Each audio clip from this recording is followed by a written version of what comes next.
MP study YouTube channel पर आपका स्वागत है और मैं दीपक कुमार। पीएनएसटी 2022 के एग्जामिनेशन होने के बाद, रिजल्ट आने के बाद, आंसर की आ जाने के बाद सबसे ज़्यादा जो क्वेश्चन पूछा जा रहा है वो ये पूछा जा रहा है कि सर जिन स्टूडेंट्स के नंबर कम आए हैं क्या उनको दोबारा तैयारी करना स्टार्ट कर देना चाहिए, या मेरे इतने नंबर है तो इतने नंबर के बाद क्या मुझे प्रिपरेशन करना स्टार्ट कर देना चाहिए दोबारा अगर मैं फिर से एग्जामिनेशन की प्रिपरेशन करना चाहती हूँ। तो आज इस पर्टिकुलर क्वेश्चन का पूरा मैं आपको एनालिसिस करके बताऊंगा। सबसे पहली चीज़, मोस्ट ऑफ स्टूडेंट का क्वेश्चन ये है कि दोबारा हमको तैयारी करनी चाहिए या नहीं करनी चाहिए जबकि हमारे इतने नंबर है। मैं आपको कुछ चीज़ें आपको बताना चाहूँगा कि जो स्टूडेंट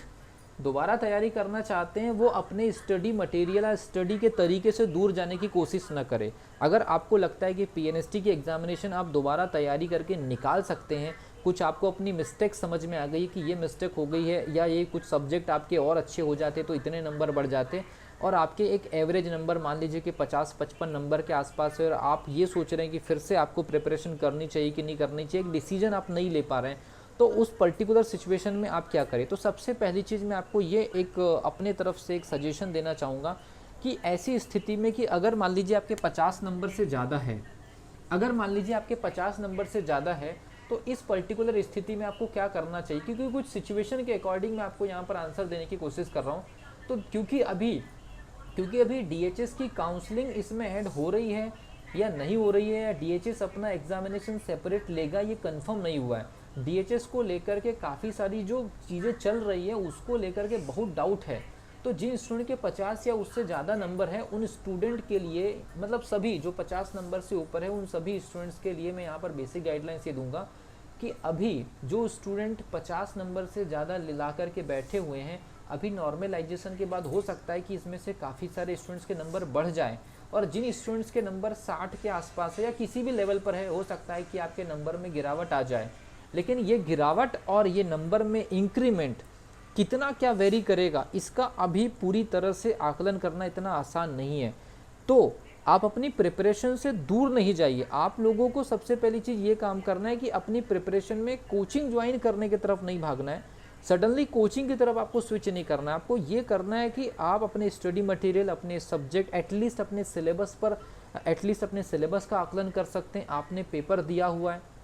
पेपर देने के बाद आपका पेपर का लेवल क्या था ये आपको समझ में आ गया है। अगर आपने पहले से कोचिंग किए हैं तो आपको समझ में आ गया कि पढ़ाई आपने कैसे करे थे और पेपर कैसे पूछ लिया गया है। तो बहुत सारी चीज़ें पीएनएसटी 2022 के एग्जामिनेशन को लेकर के मैं एक एनालिसिस वीडियो दूंगा, उसके बेसिस पर भी आपको डिसीजन लेने में बहुत कुछ हेल्प मिल जाएगी। बस आपको कुछ चीज़ें ये करनी कि तैयारी करूँ या नहीं करूँ, तो आपको तैयारी करनी है, तैयारी करते रहनी है। जब भी काउंसलिंग होगी और आपके रेंज में कट ऑफ अगर आ जाएगा तो आपका सिलेक्शन हो जाएगा, लेकिन तैयारी से दूर नहीं जाना है। सबसे पहली चीज़, अगर आपके कम मार्क्स है या जो मैं आपको बाउंड्री जो दे रहा हूँ, तो ऐसे जो स्टूडेंट हैं उनको तो प्रिपरेशन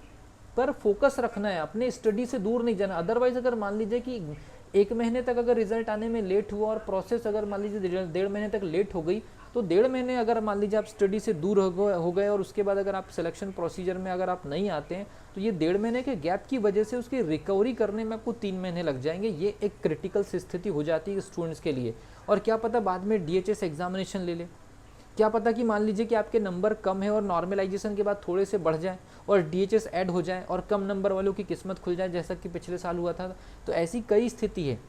हाँ, जिन स्टूडेंट के 50 नंबर से कम है, जिन स्टूडेंट्स के 50 नंबर से कम है और दोबारा पीएनएसटी की प्रिपरेशन करने की इच्छा रखते हैं कि भाई आपके 44 मार्क्स से ज़्यादा अगर नंबर का इंक्रीमेंट हुआ, अगर बहुत कुछ अगर बदल गया तो आपके फेवर में बात चलेगी, वो एक अलग मैटर। लेकिन 50 नंबर से कम अगर आपके पास में अगर स्कोर है और नॉर्मलाइजेशन में भी स्कोर बढ़कर के उतना नहीं हो पाएगा कि डीएचएस की सीट भी अगर हमको नहीं मिल पाई, कि डीएचएस की काउंसलिंग ऐड भी हो गई लेकिन डीएचएस के कट ऑफ को भी हम टच नहीं कर पाए, तो ऐसे स्टूडेंट्स को मैं सलाह देना चाहूँगा कि आप अपनी प्रिपरेशन के लिए पूरी तरह से प्लानिंग कर लीजिए। मतलब आप डिसीजंस लेना स्टार्ट कर दीजिए कि अब हमको प्रिपरेशन करनी है। अगर मतलब एग्जामिनेशन निकालना है और प्रिपरेशन करना तो पड़ेगा ही पड़ेगा, तो आप स्टार्ट कर दीजिए। लेकिन जीरो से कैसे प्रिपरेशन करनी, इसके ऊपर भी मैं अलग से वीडियो दूंगा। लेकिन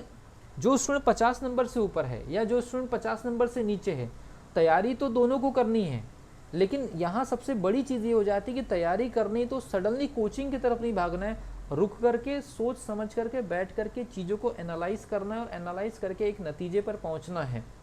और वो नतीजे पर पहुंचने के बाद डिसीजंस लेना है कि कोचिंग जाना है या सेल्फ स्टडी से निकालनी है या फिर ऑनलाइन स्टडी करनी है। तो ये आप एक बार सोच समझ करके डिसीजन लीजिए, समय कैसे आपको बचाना है और एग्जामिनेशन निकालने के लिए क्या टेक्निक आपको फॉलो करनी पड़ेगी, ये सारी चीज़ें आपको इस पर्टिकुलर यूट्यूब चैनल पर स्टेप बाय स्टेप बताई जाएगी। उसको अगर आप फॉलो करते हैं तो बेसिक बेनिफिट होगा। जो स्टूडेंट्स फॉलो करते हैं चीज़ों को उनको बेनिफिट होता है। जो स्टूडेंट्स खाली वीडियो देख करके निकल जाते हैं उनको बाद में चीज़ें समझ में आती है कि काश ये चीज़ हम भी कर लेते तो हमारे भी 5 नंबर ज़्यादा आ जाते, लेकिन वक्त उस समय निकल चुका होता है आपके हाथ से।